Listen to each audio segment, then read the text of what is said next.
오늘부터 우리는 신명기의 이야기를 해보려고 합니다. 우리가 출애굽기를 지난주까지 살펴봤는데 출애굽기의 주제는 그런 거였습니다. 하나님이 애굽으로부터 그들을 구원해서 하나님이 그들을 인도하시는 이유가 뭐냐, 목적이 뭐냐 이런 거예요.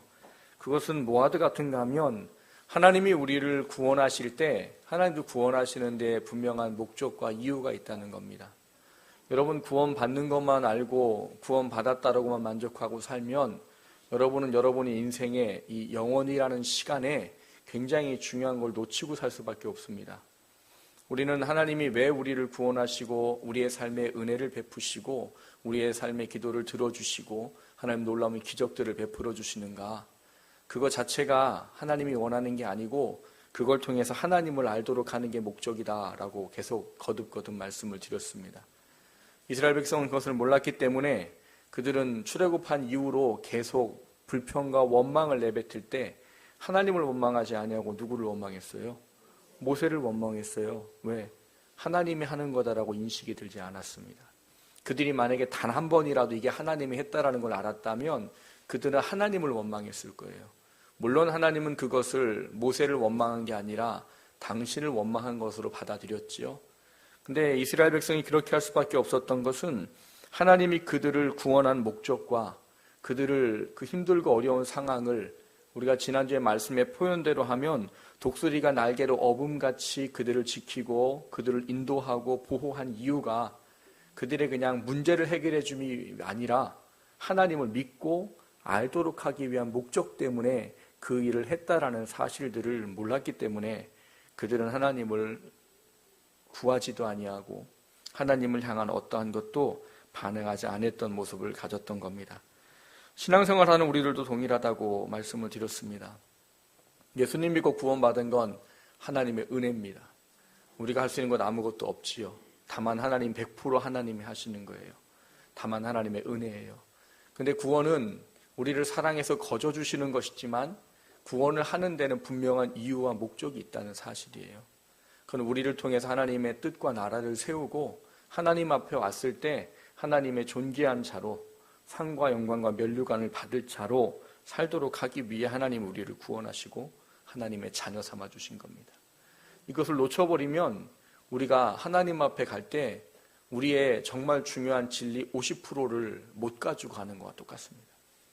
그래서 우리는 지난주까지 하나님이 왜 그렇게 이스라엘 백성을 불평하고 원망하는데 그들을 이끌어 오시고 그리고 그들을 이끌어 오시면서 하나님이 왜 이 신의 광야에 신의 산에 머물면서 2년이라는 시간 동안 그들에게 말씀을 가르치고 율법을 주고 했는가, 그런 이야기를 살펴봤던 겁니다. 오늘부터 우리는 무슨 이야기를 살펴볼 건가 하면 하나님이 그렇게 우리와 긴밀한 관계를 맺도록 하신 것에 우리가 어떠한 신앙의 삶을 살아야 하는가에 대한 중요한 문제를 나눠보려고 하는 겁니다. 그 중요한 문제는 우리가 구원받고 택함받은 하나님의 자녀로 그것에 합당한 삶의 모습을 가지고 살아가는 것이 필요하다는 거예요. 그래서 오늘 본문에 보면 제목이 뭐라고 되어 있습니까? 삶을 통해 하나님을 증명하라는 거예요.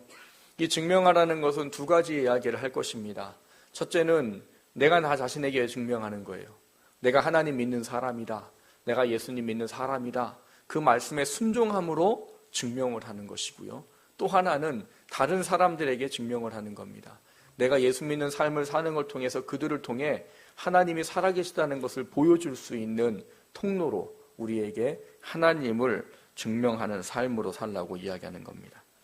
오늘부터 우리는 왜 하나님이 우리에게 말씀을 주시고 그 계명이 나한테 어떤 의미인가를 좀 돌아보면서 그거를 왜 내 삶에서 하나님을 증명하는 것이라고 말씀하시는지 그걸 다시 한번 돌아보고서 말씀을 지켜 살아가는 것이 우리에게 얼마나 큰 축복인가, 그것을 돌아보는 저와 여러분 되시기를 주님의 이름으로 축원합니다. 첫 번째 함께 나누려고 하는 것은 율법은 축복입니까? 무거운 짐입니까? 하는 겁니다. 여러분께 물어볼게요. 율법은 축복입니까? 짐입니까? 거짓말하지 마시고요. 여러분, 율법은 축복이세요? 짐이세요? 점점 줄어들어요? 왜 줄어들어요? 축복이라는 것 같기는 한데 실질적으로 살아가는데 내 삶을 보면 축복이기보다는 참 무거운 짐을 나 홀로 지고 견디다 못해 쓰러질 때 뭐 이런 것 같아요. 그렇죠? 왜요? 하나님의 말씀을 지켜 살아가는 것은 세상의 가치를 버리고 하나님의 가치를 가지고 살아야 되기 때문이요. 말씀을 지켜 살아간다는 건 사단이 우리의 육신에 원하는 것을 거슬려서 하나님의 사람으로 살아가야 되기 때문에 그렇습니다. 원래 우리는 특화되어 있어요. 뭐에 특화되어 있어요, 우리는? 죄를 지는데 특화되어 있어요. 왜요? 우리는 본래가 죄인입니다. 여러분 분명히 아셔야 될 거예요. 새가족반 때 계속 제가 말씀을 드렸었는데 우린 죄인입니다. 그래서 예수 그리스도가 필요합니다. 이 이야기는 죄를 졌기 때문에 죄인이 아니에요. 우린 태어나면서 신분상으로 죄인이에요. 그래서 우리는 죄를 짓는 겁니다. 우리 안에 죄가 없다면 죄를 지을 수가 없는 거예요.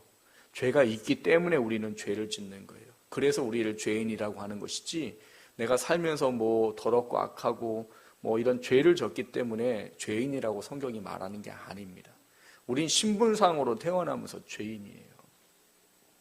쉽게 어렵게 말하면 이런 거예요. 뭐요?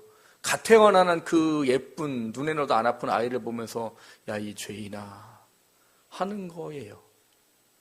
이게 이해가 가세요? 그 아이가 뭘 안다고요? 우린 이렇게 얘기하잖아요. 그러나 알고 모르는 건 중요하지 않아요. 죄인인 우리 밑에 태어난 아이이기 때문에 그 아이도 죄인이에요. 그렇기 때문에 그 아이에게도 예수 그리스도의 복음이 필요하고 구원의 은혜가 필요한 겁니다. 이 세상에 태어나는 모든 사람들은 그거를 가지고 있어요. 그렇기 때문에 우리는 가만히 있으면, 신앙적인 어떤 삶을 살지 않으면, 우리는 가만히 있으면 자연적으로 뭘 하게 돼 있어요? 죄를 범하게 되어 있는, 특화되어 있는 사람들이에요. 아이들이 거짓말을 언제 처음 한다고요? 언제 아이들이 거짓말합니까? 기억이 안 나세요? 하도 오래되셔가지고. 아주 어렸을 때부터 하잖아요. 왜? 눈물도 안 흘리는데 울잖아요. 애들 막 눈물 하나도 안 나요. 걔네들 왜 울어요? 뭔가 욕구불만이 있어요. 배고프든지 뭐 쌌든지 뭐 졸리든지. 조금 더 크면 애들이 분명히 눈앞에서 봤어요. 얘가 분명히 잘못했는데 누가 그랬어? 그러면 형이 뭐 언니가 분명히 봤거든요. 얘가 하는 걸. 근데 저는 그걸 보면서 느끼는 게 그런 거예요. 저 아이들에게 거짓말은 누가 가르쳤을까? 아이들이 가르칠까요? 형 누나가? 야, 이럴 때는 무조건 다른 사람 핑계 대는 거야. 그래 네가 좀 덜 혼나? 했을 때 무조건 내가 안 했다고 그래야 되는 거야. 그걸 가르칠까요? 안 가르쳐요. 성경은 거짓말을 굉장히 나쁜 것으로 이해합니다. 성경을 이야기할 때 거짓말에 대한 부분들은 거짓의 아비가 누구라고 말해요? 사탄이라고 말하죠. 그래서 너희의 아비가 거짓의 아비이기 때문에 너희들은 거짓을 말한다라고 말해요. 거짓말은 하나님이 정말 원하지 않는 거예요. 근데 그 아이들이 거짓말을 누가 가르쳐줘서 할까요? 우리 안에 악이 가만히 있으면 하게 되어 있어요. 그게 무섭고 두려운 거예요. 문제는 그거를 가만히 놔두면 우리는 저절로 죄를 짓습니다. 그런데 하나님이 이 죄를 짓는 게 죄라는 게 알면 돌이킬 수 있어요. 우리가 아이들을 키우다 보면 그러지 않습니까? 아이들을 가르칠 때 그 아이들이 뭔가 잘못해요. 그러면 반드시 그 아이에게 혼을 냅니다. 왜 혼을 내요? 그거는 잘못됐다는 것을 가르치기 위해서 혼을 내요. 그래서 애들 뜨거운 거 모르고 만지잖아요. 그럼 애들한테 뭐라고 그래요? 어떠? 그럼 애들이 깜짝 놀래요. 평소엔 자기를 보면 늘 웃음과 사랑과 부드러운 말을 하던 엄마 아빠가 어느 날 갑자기 어떠? 이랜단 말이에요. 그럼 애들이 놀래요. 이 아버지 엄마가 왜 이러는가?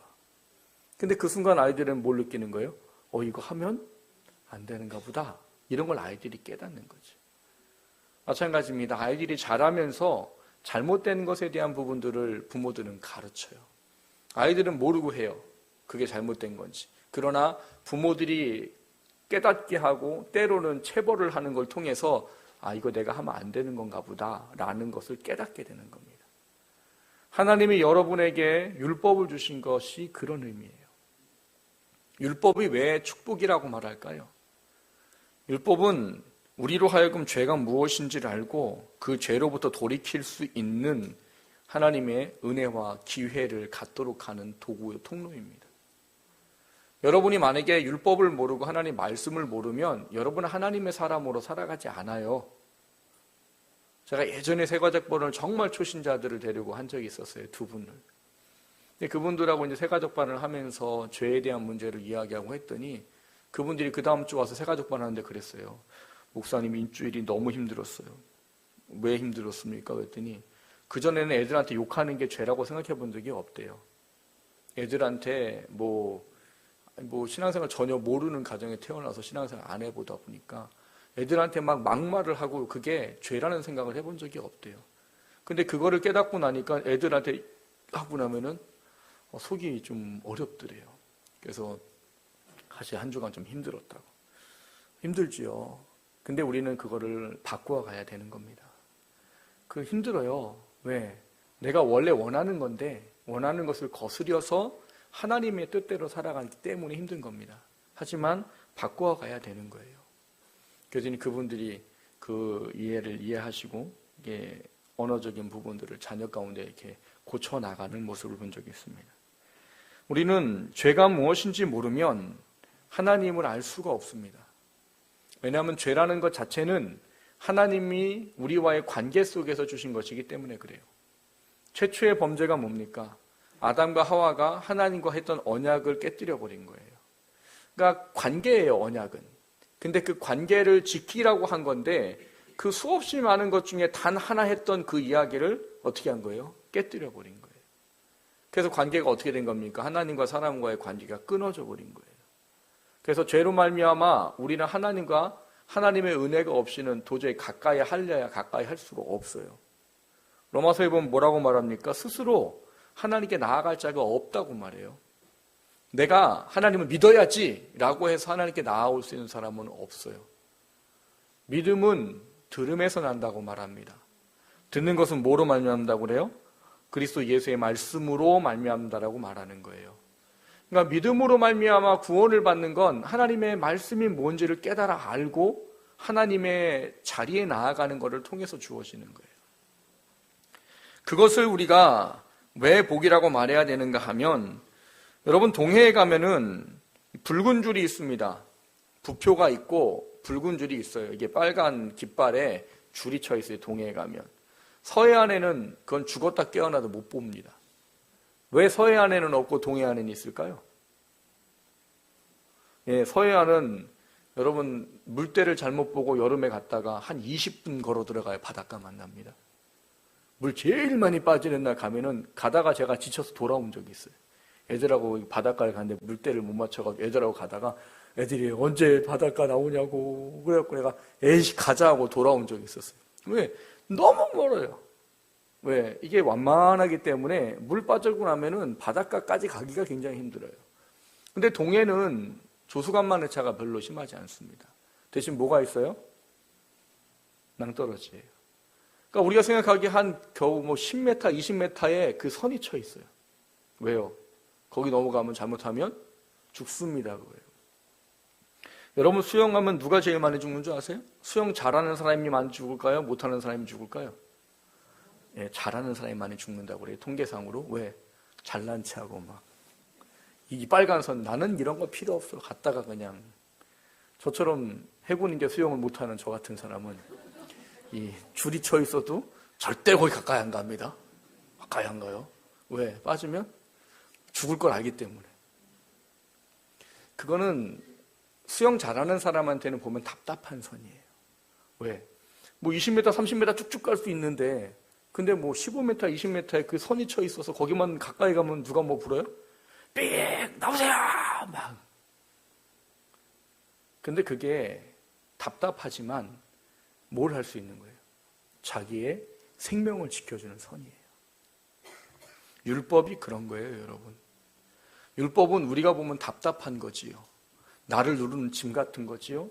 근데 그게 나로 하나님의 사람으로 살 수 있게 해주고 하나님의 자녀로 살 수 있게 해주고 하나님의 능력과 은혜를 입을 수 있도록 해주는 안전선과 같은 거예요. 그거를 넘어가 버리면 하나님은 뭐라고 말씀하시는 거예요?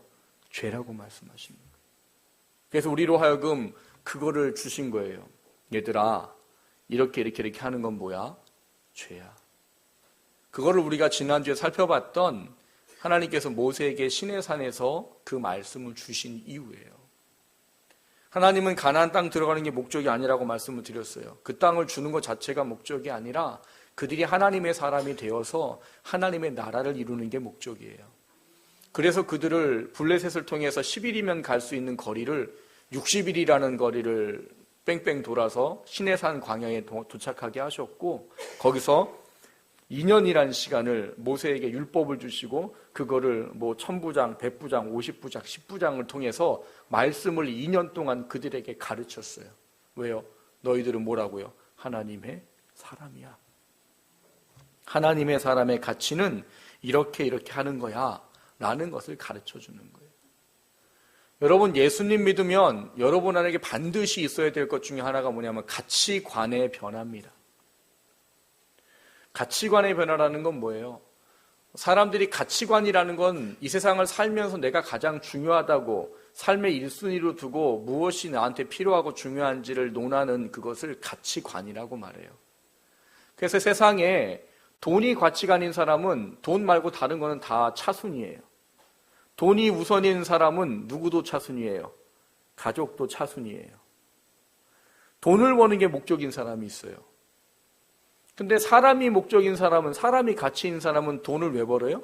사람을 위해서 버는 거예요. 가족을 위해서 버는 거고. 그러니까 돈이 가치인 사람은 돈 벌고 써요, 안 써요? 돈 벌고 써요, 안 써요? 안 쓰고 뭐예요? 그거 보면서 아, 많다.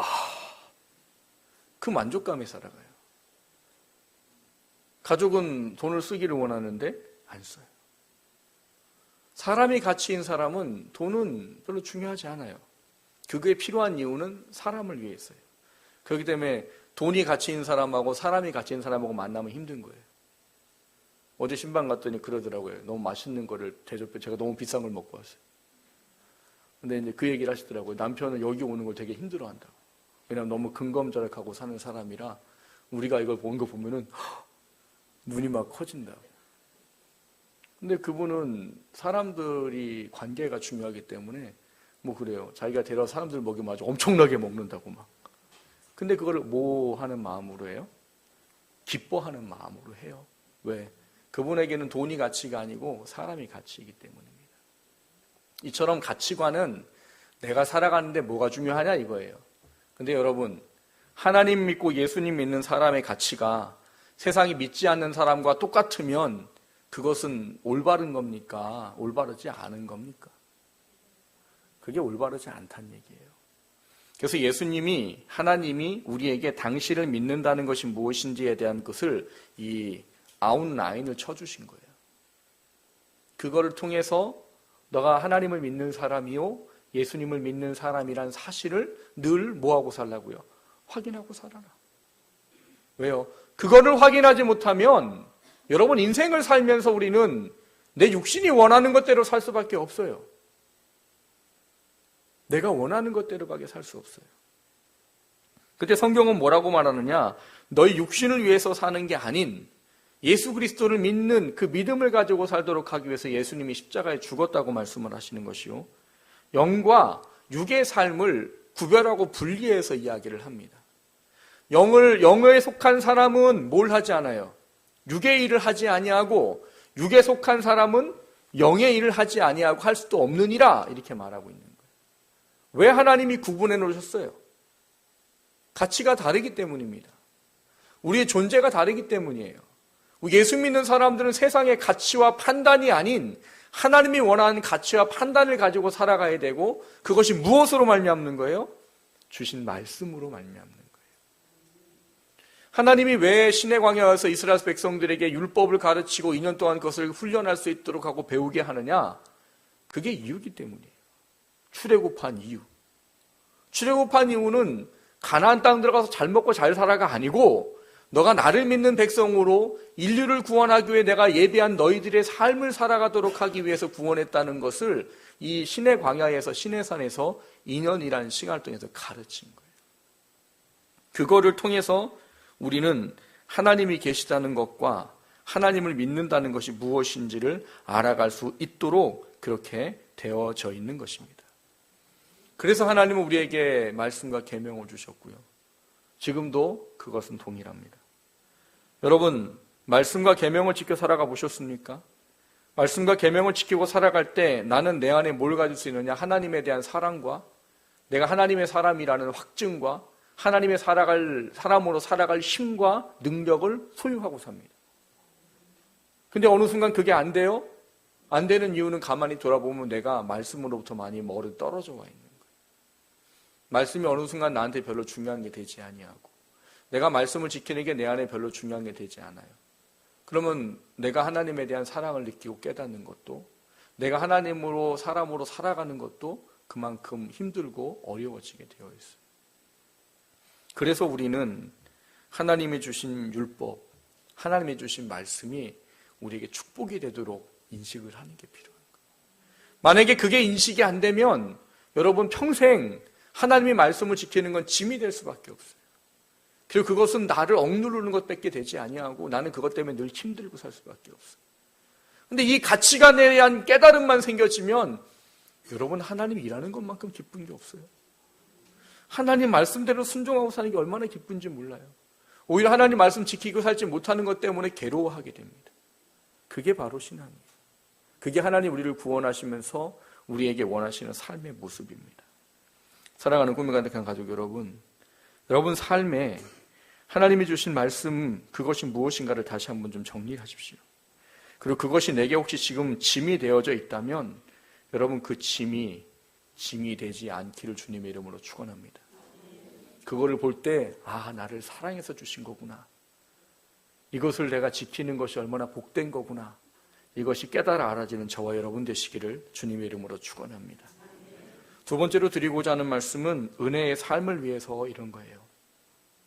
오늘 우리가 읽은 말씀을 보면은요, 이게 무슨 말씀인가 하면 부모가 자녀에게 말씀을 가르쳐라 이렇게 되어 있는 말씀입니다. 근데 거기에 보면은 오늘 우리가 읽은 본문 4절에 보면 시작을 이렇게 합니다. 이스라엘아 들으라. 우리 하나님은 오직 유일한 여호와이시니 라고 말을 해요. 우리가 여러분 하나님 말씀을 지켜 순종하는 게 왜 중요할까요? 앞서 말씀드린 여러 가지 이유가 있겠지만 하나님 말씀을 지켜 순종하는 게 우리에게 중요한 이유는 하나님이 유일한 신이기 때문이에요. 그분의 말씀만이 이 세상 가운데 온전하게 이루어질 수 있는 것이요. 그분의 말씀대로 사는 것만이 우리의 영과 육을 위한 가장 중요하고 좋은 것이 되기 때문이에요. 육신을 위해서 열심히 잘 살고 부귀와 영화를 누렸는데 영원한 시간에 부끄러운 구원을 받는다면 그거는 정말 나를 위한 게 아니에요. 저는 기도할 때 가끔 그런 기도합니다. 하나님, 내가 정말 나를 위할 수 있게 해주세요라고 기도해요. 그게 무슨 말일까요? 내가 하나님 앞에 합당하지 못한 모습을 살 때 내가 하나님한테 기도하는 거예요. 하나님, 내가 나를 위하게 해주세요. 왜요? 내가 육적으로 사는 건 나를 위하는 게 아니거든요. 물론 힘들지요. 내가 원하는 걸 꺾어야 되고 내가 하고 싶은 것을 하지 않아야 되고 그래서 신앙생활을 말할 때 인내라는 말을 쓴다고 예전에 말씀을 드렸잖아요. 왜? 내 가치가 아닌 하나님의 가치로 살아야 되니까. 근데 그게 정말 나를 위하는 거기 때문에. 그러니까 나를 위한 삶을 살아가는 것이 왜 필요하고 중요하냐? 내가 믿는 하나님만이 유일한 하나님이시기 때문이에요. 그분만이 내 육신과 영혼의 문제를 해결할 수 있는 유일한 분이시기 때문이에요. 그분의 말씀을 믿고 그분의 뜻 안에만 살아야 내가 하나님 앞에 온전한 하나님의 사람으로 살 수 있기 때문에 그게 나한테 가장 유익한 게 되는 겁니다. 근데 그것을 하나님은 오늘 말씀하시면서 무슨 얘기를 하냐면 자녀들에게 가르쳐라 이렇게 말해요. 왜요? 하나님은 우리가 믿는 것만으로 끝내길 원치 않으세요. 하나님이 처음에 하나님의 뜻을 세우고 이루기 위해서 하나님께서 만든 최소의 단위는 가정입니다. 가정은 하나님의 뜻을 이루기 위해서 대대손손을 이어가 하나님을 믿고 하나님의 나라를 세우도록 하기 위해 세우신 최소의 단위예요. 그래서 가장 작은 교회가 뭐냐? 가정이에요. 가정이 교회라는 명칭을 쓸 때 가장 작은 최소의 단위가 가정입니다. 교회로서의 의미로. 하나님은 이거를 자녀들에게 가르치래요. 근데 이거를 가르치기 위해서는 먼저 필요한 게 있다라고 말합니다. 뭐라고 가르치는가 하면 오늘 본문을 보시면 5절에 너는 마음을 다하고 뜻을 다하고 힘을 다하여 내 하나님 여호와를 사랑하라 이렇게 가르쳐요.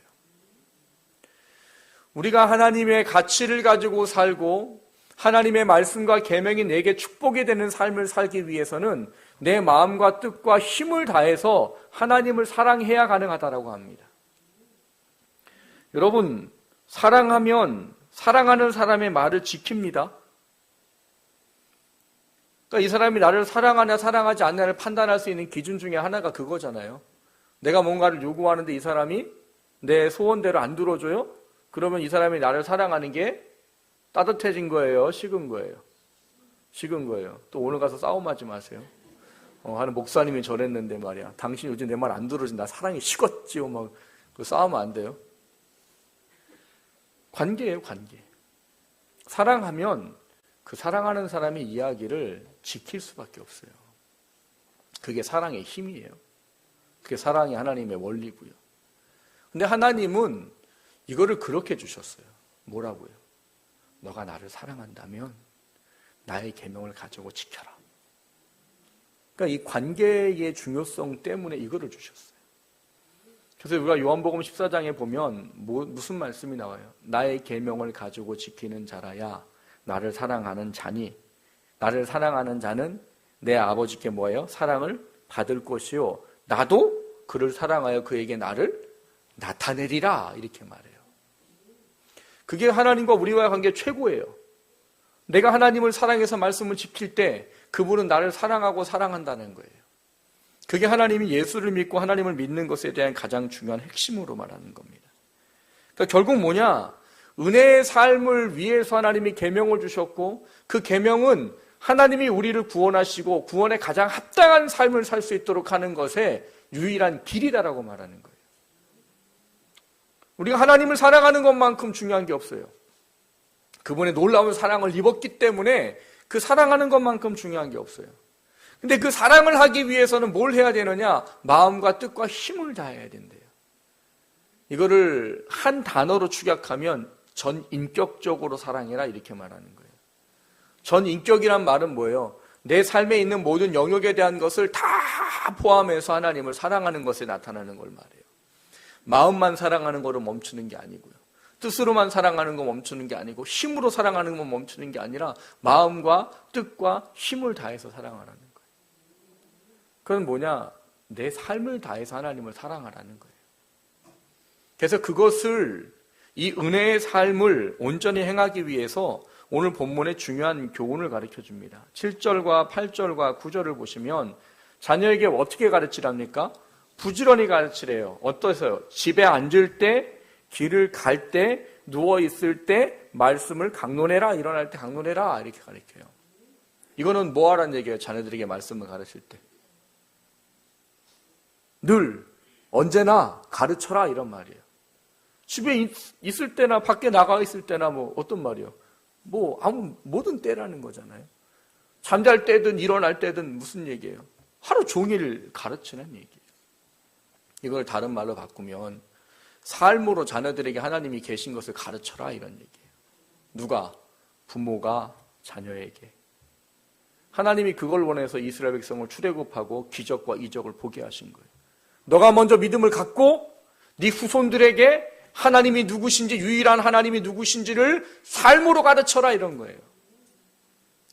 부모는 자녀에게 하나님이 어떤 분인지를 가르쳐 보여주는 거울입니다.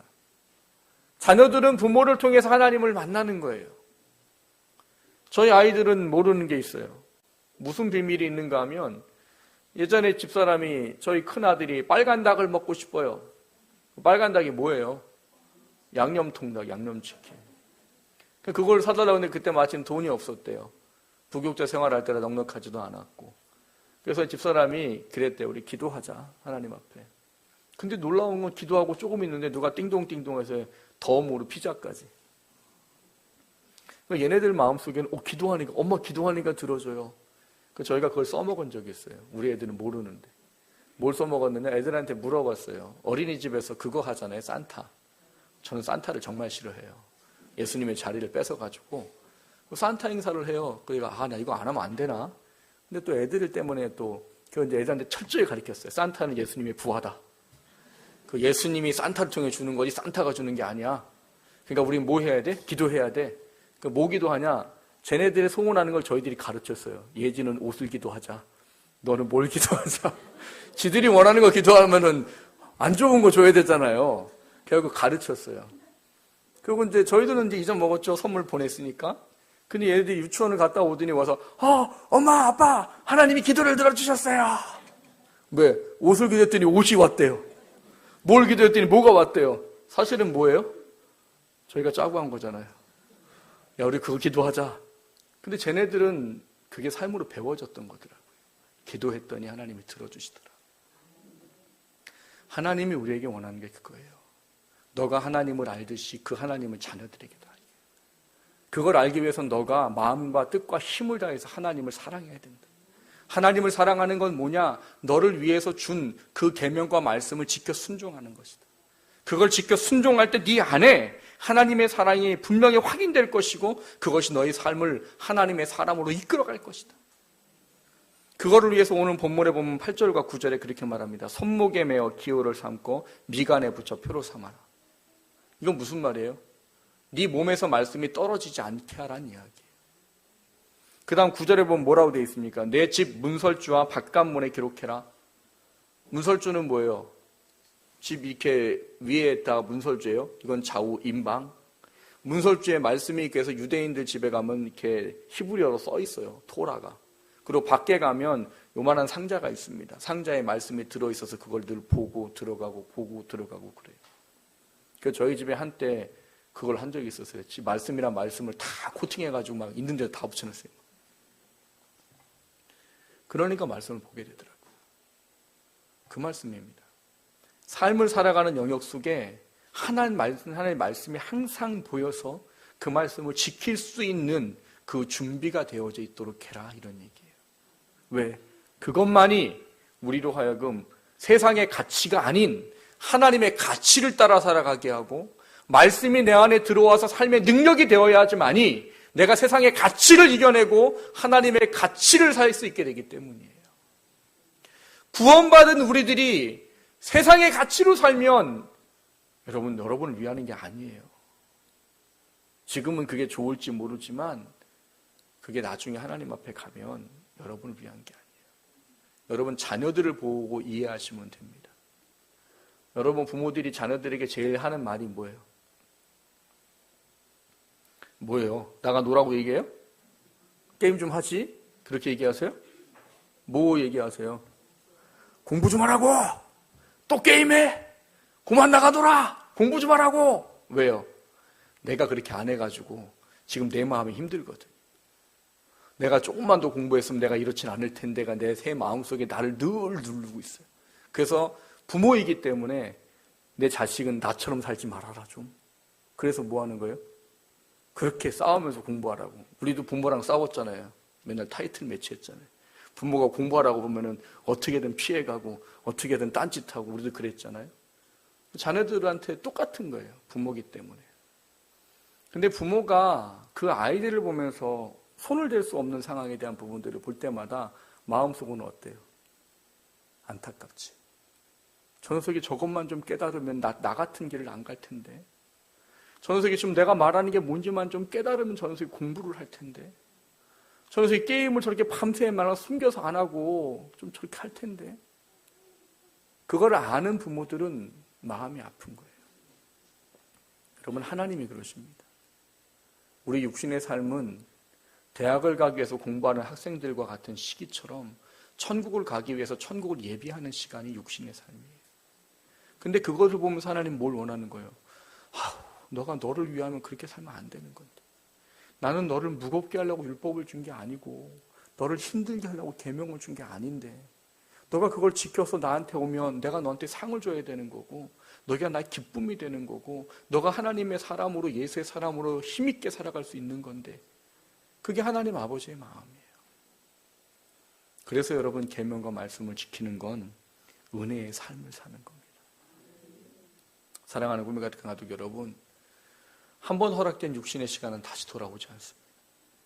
육신의 인생은 리허설이 없어요. 리허설이 있다면 좋겠어요. 왜? 살아보고 안 되면 다시 살면 되잖아요. 그러면 그때는 더 하나님 더 열심히 살고. 근데 여러분, 육신의 삶은 끝나면 리허설이 없습니다. 그렇기 때문에 우리가 하나님 말씀을 왜 주셨는지를 잘 아셔야 돼요.